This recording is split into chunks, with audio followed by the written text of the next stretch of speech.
Hello, welcome to my show, Kaiju vs. Heroes at the Japanese American National Museum here in Los Angeles, California. I'd like to just maybe show you around very quickly. So this is the beginning of the show and it talks about my childhood, and basically I used to play with American toys like Major Matt Mason and 12-inch size G.I. Joe figures.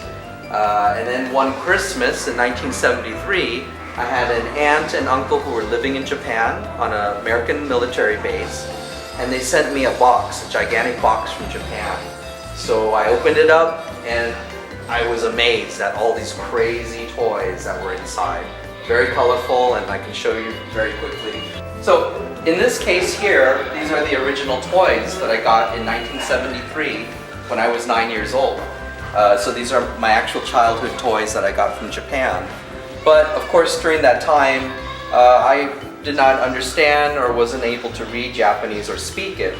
So I had to just make up the names of the various figures I was looking at. So like this figure I just called Melted Candle Man. And this one back here I called Lion Head. And this one up here I called Chicken Head. So, you know, I just had to use my imagination because of course in America they did not show any of these TV shows on TV. So I had to just make up stories about these characters. Yeah. So if we move over here, there's a giant photo of the Marusan factory from the 1960s. And this is one of my favorite photos of that time because it shows classic Marusan figures in the front, but you can see all the women that are packing the toys by hand. So it's very much hands-on process.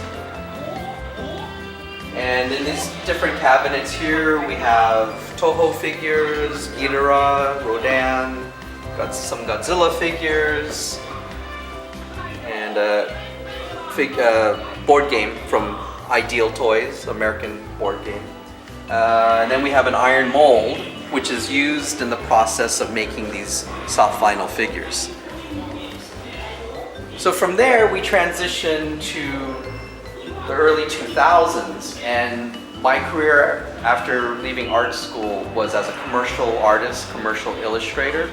So one of the series I did back then was called Give Yourself Goosebumps. It's a children's horror book series. And at the time was very popular.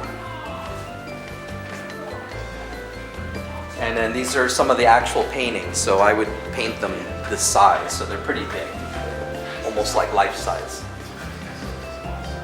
So okay, on this wall are some more examples of my artwork, but these are more inspired by Japanese character toys. So I will use Ultraman, Mazinger Z, kind of combined with like a, you know, crazy one-eyed collector. Yeah, I have one of those too. Of course, classic Ultraman pieces. And then sometimes I do header cards for different toy companies. So this one's Gumos from Dream Rocket. It's his original kaiju. And the bottom header card is for a figure that later I would make called Argus. So around early 2000s, I decided to make a toy magazine called Super 7 magazine, and it's all English but about vintage toys mostly. And so I did this company for about 4 years. This room here will show the vintage figures that I've collected. So you can either go heroes or kaiju. And we have a gigantic ultra jacket. I don't know for sure. Right. Yeah. Go this way. So of course, this is one of my favorite characters, the first Ultraman, 1966. And of course, the red Bullmark Ultraman is my most favorite figure.